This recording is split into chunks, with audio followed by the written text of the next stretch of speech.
Welcome back to this week's edition of Freedom and Prosperity Radio, the weekly radio news magazine that we put together at the Virginia Institute for Public Policy. If you missed an episode, you can always go to our YouTube channel, and we're still on there, right? Okay. So, anyway, just always have to check, and we have our archives up on our YouTube channel. Just search Freedom and Prosperity Radio, and if you use the little symbol for "and," it actually goes faster for you there. Inside information. Our next guest is the director of the Center for Education Policy at the Heritage Foundation, and we're going to talk about more Orwellianness. I actually think George Orwell's sitting there in the afterlife saying, I couldn't have even, I thought I was writing fiction. Make 1984 fiction again. That's one of my favorite current T-shirts. She is Lindsey Burke. Welcome back to Freedom and Prosperity Radio. Lindsey, how are you doing? Doing well. Thanks so much for having me back. It really is crazy when you see the rhetorical leaps that people like Chuck Schumer and Kamala Harris do. I had to correct our own Senator Mark Warner. He was still saying that the Georgia voting rights law keeps people from being given a bottle of water. Well, that's not entirely what we call truthful. If the bottle of water has a campaign bumper sticker on it, sure, but so does Virginia law prohibit that. I don't know. It's crazy. And now we've got the American Families Plan.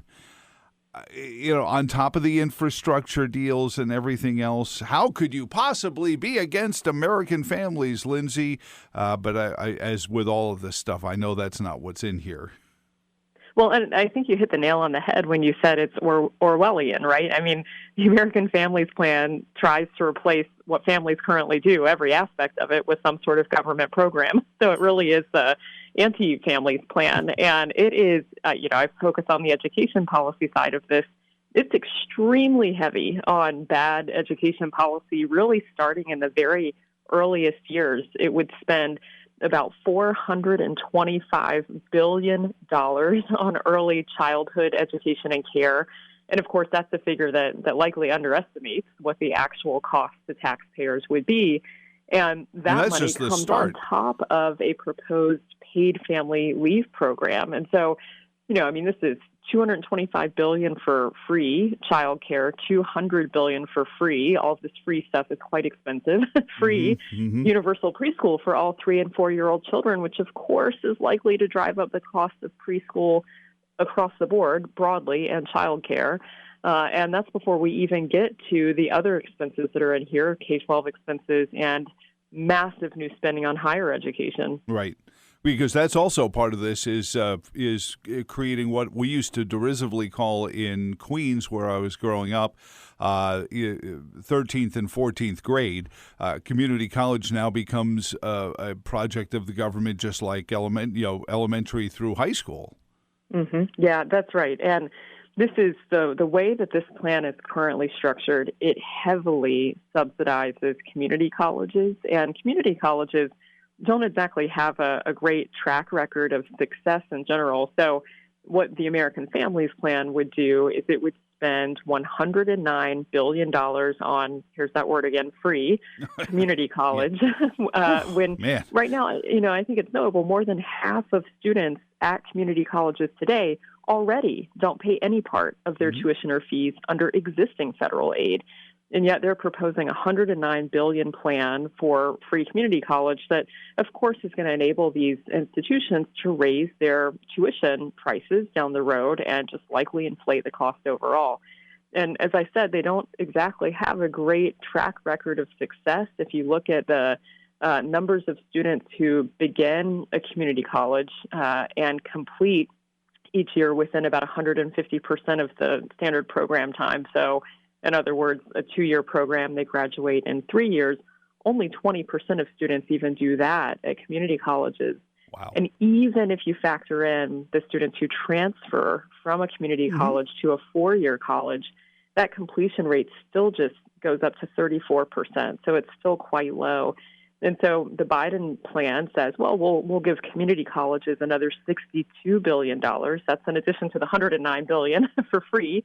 Community college will give them another $62 billion to try to increase those retention and completion rates. But of course, after decades of lackluster outcomes, more federal spending is highly unlikely to improve performance. Well, please tell me that this is, a lifetime program. This isn't just the first year of what will be an annual refunding of this stuff, right? I'm sure this 109 or the 60 or I'm sure that's just that's to cover it for the perpetuity, right, Lindsey?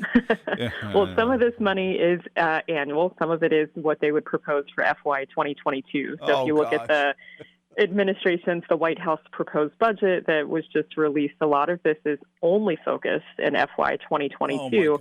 There are other aspects that do amortize it over a 10-year period. So, for instance, the plan would spend $80 billion on the Pell Grant program, which is currently funded at $29 billion. So another massive increase, but that's over a 10-year period. Mm-hmm. So it's not as eye-popping as it could be, but it's still, at the end of the day, though, Lindsey, you mentioned free and how expensive free is.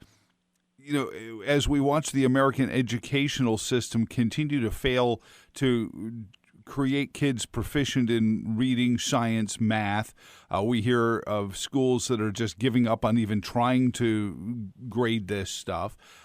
We're taking away advanced placement mathematics in Virginia schools. We watch the lowering of the bar, so more kids. The Commonwealth of Virginia just changed the rules so that 86% of all city of Charlottesville school kids are qualified as gifted because they changed the standards. I'm a little worried about the 14% that didn't make it, but still, this is what we're doing. We're lowering our standards instead of elevating our students. That's what government schools seem to be good at. Yeah, lowering standards and subsidizing those lower standards at the same time. And you're right. I mean, so much of this, there was a really robust, I would say, meeting last night in Loudoun County, a little north of where you are in Charlottesville, the Loudoun County School Board meeting, where parents really were voicing major concerns about the stance that Loudoun County Public Schools has taken with regard to things like critical race theory in particular. Mm-hmm.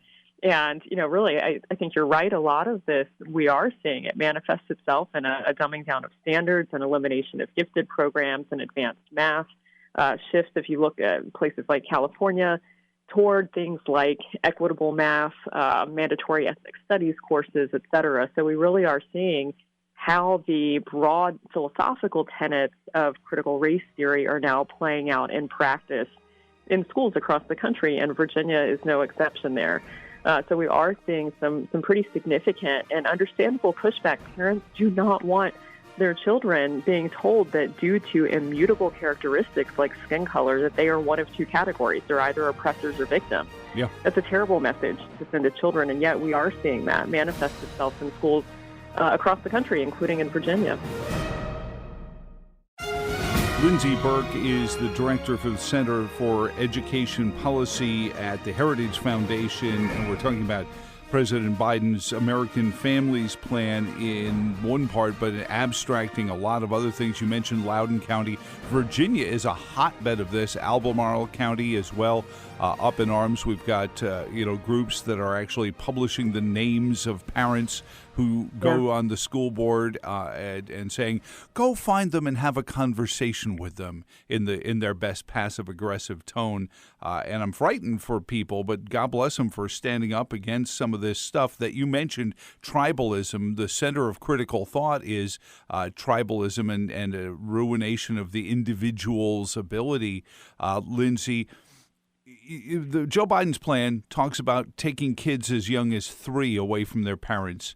Maybe not Orwell, more like Huxley, and then putting them in a school where as young as 3, they'll be told your tribe is your tribe. That's it. Sorry, you are who your tribe is, and guilty is charged. I find that horrific. What are parents saying? I know that the Loudoun County got a little heated, and some really impassioned parents that are being dismissed by the statists as, oh, they're just AstroTurf. They're being paid for by dark money behind the scenes. We don't know who's funding these groups and everything else. And it's the usual claptrap that they say.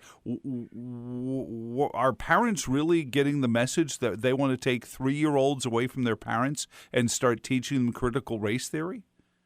Yeah, I mean, Loudon was such a good example yesterday. If you haven't had a chance to watch it, I was watching it live yesterday, but I think that they still have the video housed on the website. I mean, it really was, you're right. I mean, it was raucous, but, these are parents, hundreds of parents who showed up at, 3 p.m. on a weekday to have their voices heard at a school board meeting. So, in part, it really does give you hope, I think, just in general for the state of, American civil society, right, that families are really as engaged as they are, and they are well informed about what is going on in their schools. I think, right now, if you listen to a lot of the mainstream media, they will dismiss parents as not knowing what's going on in their schools, not understanding what CRT is.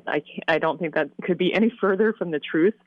These parents know exactly what it is, and they understand how it is manifesting in their children's schools. And it was really amazing to watch, because not only were they there making their voices heard at the school board meeting, but at the same time, quite a few of them mentioned that there were also simultaneously thousands of other parents gathering signatures for a recall petition. So I mentioned that because it, again, really does show the level of engagement that parents have. And it's interesting, I think, to put it in context with what we saw over the past year with COVID, the fact that kids were largely out of school and getting instruction, if they were getting it at all, virtually, gave parents the ability to see in real time what public schools were teaching their children. And so I think that was really the first really motivating factor that played into this, is parents got a front row seat with the content that public schools are teaching. And for many of them, they did not like what they were seeing. And so this is why, in part, we're really seeing that high level of engagement now.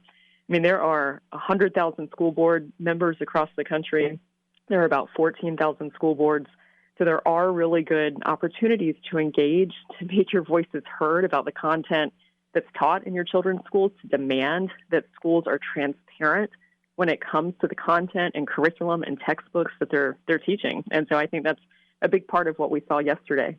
Let me ask you this, Lindsey, and I'm walking out on thin ice. I don't want people to think that I'm suggesting a campaign issue or a particular candidate, I guess is what I'm pointing out. I just want people to think in terms of, how Loudoun County as a bellwether, or Albemarle County, these are not red, crimson red counties. And in come November, these could play a big role, these parents, in who winds up being governor. Certainly General Assembly seats are counted on for being blue up there, not red. But I think a case could be made that we could be seeing a real mistake by the Virginia Democratic Party to allow this stuff to happen, and it could cost them at the ballot box. Yeah, and I mean, Loudoun is effectively a D.C. suburb, so you're right. I mean, and there were, to your point, a lot of families of individuals yesterday who spoke who, while they didn't say it quite as explicitly, you could gather from their comments that, they may not have been conservative families, they may have been left-leaning families, but who said more or less that, they appreciated a lot of what the movement on the left was doing, just to paraphrase, but yet had to draw the line at what schools were doing when it comes to CRT, when it comes to categorizing and grouping students based on race, when it comes to really putting the tenets of CRT into practice through things like affinity groups or privilege walks, making the case that, yes, indeed, that violates Title VI of the Civil Rights Act, but it is really anathema to the Civil Rights Act and the ideas there. And that I would add, too, when you are requiring students or teachers, for that matter, to affirm the ideas of critical race theory, that is compelled speech and that you are violating their First Amendment rights. And so, again, families really, they understand what's going on. They were incredibly educated about it and vocal. Where are we? This is a maelstrom. Teachers being forced to accept critical race theory. Teachers not wanting or being told not to go back to the classroom. The power of the teachers union, even in a place like Virginia, where technically they're not unionized, but there are memberships, there are organizations within. How fragile is this teachers union coalition of teachers who are being forced to teach critical race theory, whether they have an intellectual thought about it or not, along with the COVID-19? It almost seems like the old blue flu in New York when the police would not go on strike, but everyone would use their sick days. Teachers are not going back into the classroom because they don't want to, because they're afraid of COVID-19. Are we seeing the perhaps perilous end of the teachers union power? Well, I hope, because that power, and, again, I think it's always important to make the distinction between the very good work that so many excellent teachers are doing and the union bosses that are not promoting policies that are in the best interest of either teachers or students. And we saw this over the past 12 months with COVID. The teachers unions, if you look at, places like Los Angeles, I think, are the worst example of this, trying to extract long-held political demands in exchange for blessing school reopenings. I mean, that was, and, parents saw it. They saw the teachers union saying that they want things like defunding the police and a moratorium on charter schools, Medicare for all. Yeah, what does that have to do with teaching? Yeah. Well, right. And so I think that the joke that's sort of gone around the ed policy world now is that teachers unions over the past year did more to expand school choice than Milton Friedman did. So, I do think that parents saw the tactics that the union had engaged in over the past year, that their stance on school reopening was not based in science, that a lot of it was political, a lot of it was an effort to try to extract more taxpayer dollars for government schools. And so they did themselves no favors. So it will be interesting to see moving forward how that plays out and what that means ultimately for the power that they hold over public education. The GOP candidates have been outspokenly, and perhaps more so than I can remember in my years in Virginia, Lindsey, outspoken money follows the students advocates. They've dropped the whole school choice because we saw what that became in Virginia with a relatively tepid school choice scholarship plan that isn't anywhere near to what school choice could be. But they've all said that they are money follows the students proponents. Is that good to hear? And do you think they could enact such things in Virginia if they're elected? Well, it's great to hear, and there is zero reason that Virginia cannot get this done. I mean, look what happened over the past couple of months. West Virginia, our neighbor, got a nearly universal 90% of kids will be eligible for an education savings account. I mean, this is incredible. This is now the largest, most expansive school choice program in the entire country that West Virginia has just adopted and signed into law. So every child in West Virginia who currently attends a public school will now have the option instead to take their share of West Virginia's state per pupil funding to any school of choice, public or private. Or they don't even have to go into a brick and mortar school if they want. They can take their money. It goes in the form of an ESA. Parents control it. They can hire a private tutor, buy curriculum and textbooks, do online classes if they want. They can do a totally a la carte education if that's what they want, or they can use it to enroll in private school. I mean, it is incredible. Like you cannot overstate how transformational this will be for West Virginia children. And I think we will look back at this a decade from now and see West Virginia skyrocket from, among the lower ranking states in the country in terms of their academic outcomes to among the top. And that's all because they are funding children now rather than systems, and really enabling families to select into learning options that are the right fit for their children. And we should remind that, even in instances, I think Milwaukee, Florida comes into mind, where, good school choice voucher programs have been enacted. The public school achievements have actually gone up as well, because you take away the bureaucrat and you put in somebody whose goal is to get more kids into the public school. So the outcome becomes more important to the educator than just a spreadsheet. Yeah, and when you have robust choice mechanisms in place, public schools have to be responsive. They have to be accountable to the families that they are supposed to serve. And lo and behold, we see that empirically, right? We see in Florida, you're exactly right, that as more and more private schools began participating in their large school choice programs, that public school outcomes for the kids who chose to stay in the public system improved, as well as the outcomes for kids who exercise school choice as well. It is that competitive pressure that we all know is important and is out there in a normal functioning market, right, that is largely lacking in K-12 education that, led to reference the cliche, right, the rising tide that lifted all boats in Florida, and that's exactly what happened.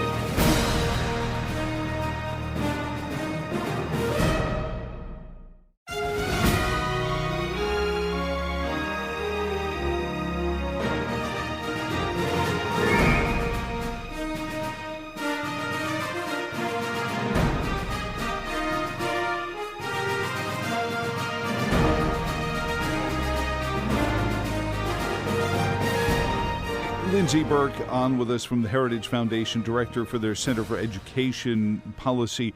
Let's go back to D.C. for a second. We started out talking about President Biden's American Families Plan, Orwellian, actually a little Huxleyan if you look at what he wants to do.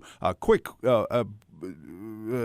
addendum, though. Loudoun County, Joe Biden carried it 61.5 to 36.5.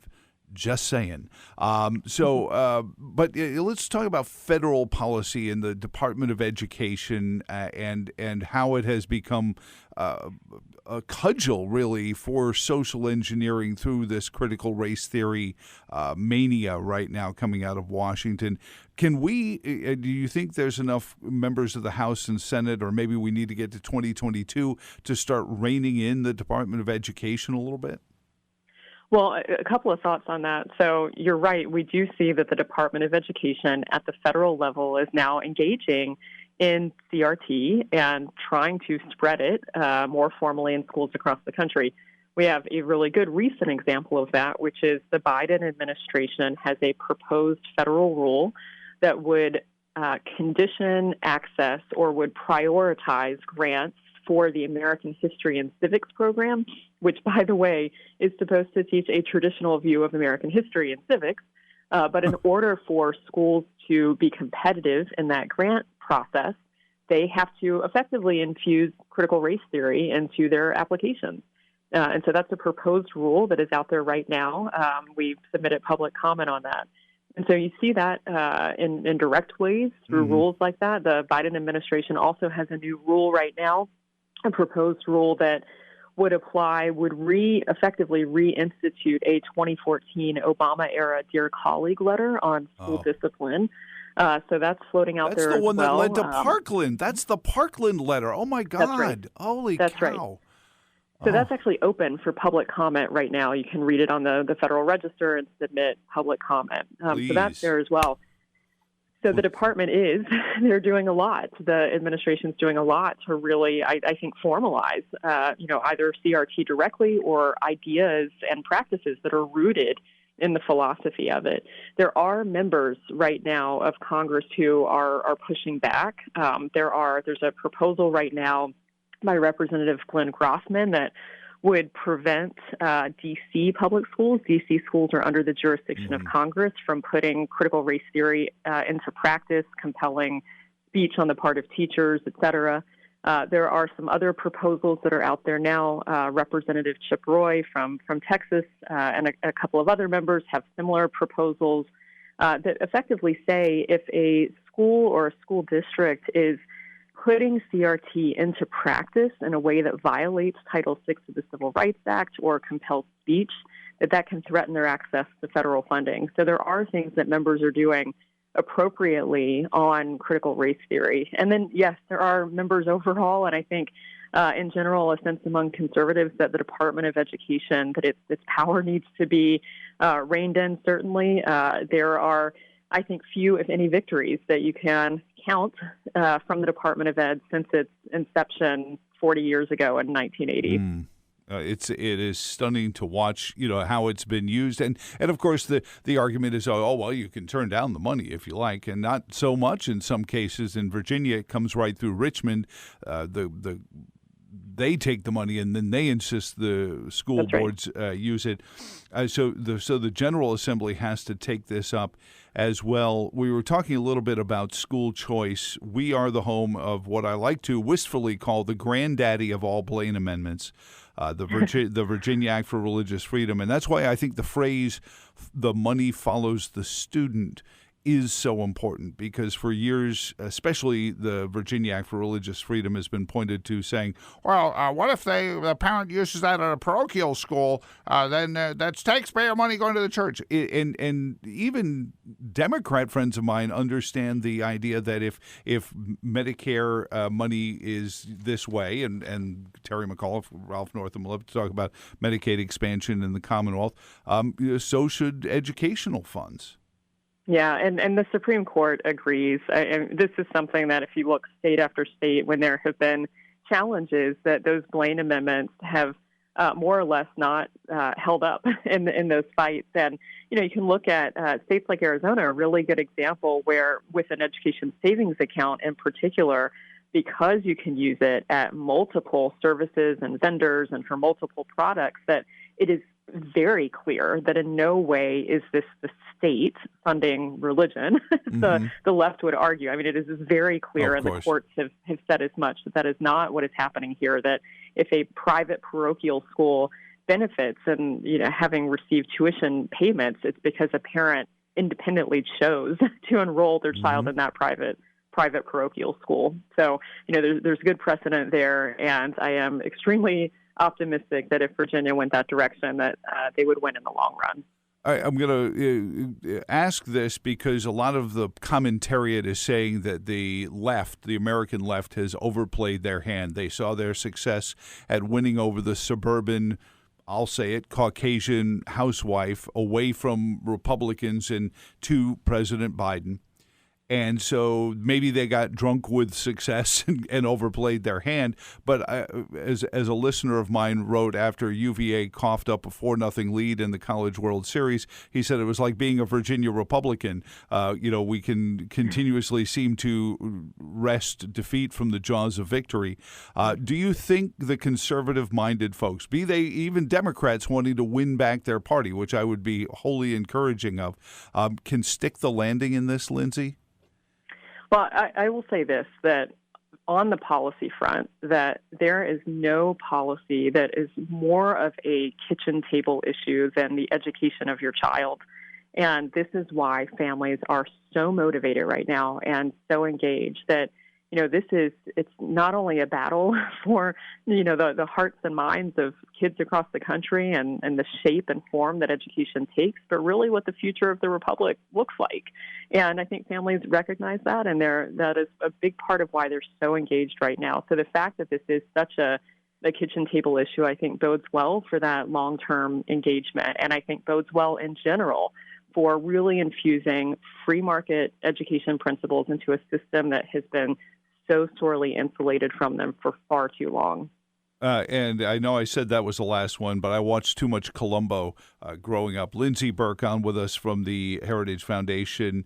We watched this happen with the Commonwealth's attorneys' races, Michael Bloomberg's organizations, through pass-throughs at NYU, George Soros, the Tides, and the Open Society Foundations sending money into Commonwealth's attorneys' races. Is this happening in school board races, or are you concerned that it could be happening soon in really very inexpensive school board races? Well, it's a good question. I don't know the answer to that. I focus on the policy and not the politics. But I will say the unions for 100 years have dominated these school board races, and that's partly a function of the fact that they are off-cycle elections. And so it really does give the teachers' unions the opportunity to influence the conversation around those. So that's something to think about moving forward. I do think that school boards in particular provide a really good opportunity, as I said at the top of this, for parents to engage more, to really make their voices heard. And I mean, this is, it is local level civil society in action, and I think is the best place to really try to affect some changes that are just foundational, not only for education, but like I said, they're the future of the republic. Lindsey Burke, as great as the MP from the 18th century that bears her same surname, Edmund Burke, a great voice for just logic. It's not even conservative anymore, is it, Lindsey? It's just common sense. It really is funny how it's become that, but I appreciate all your time this week. Thank you so much. Heritage.org, and follow her there, and thank you so much for everything you do for us and in digging into these issues. Thank you for having me. And thank you for tuning in and supporting what we do as well. VirginiaInstitute.org is our organization's website to talk to us, become a member of the Tuesday Morning Group Coalition, if you like, and find out policy. We are, as I like to say, a do tank.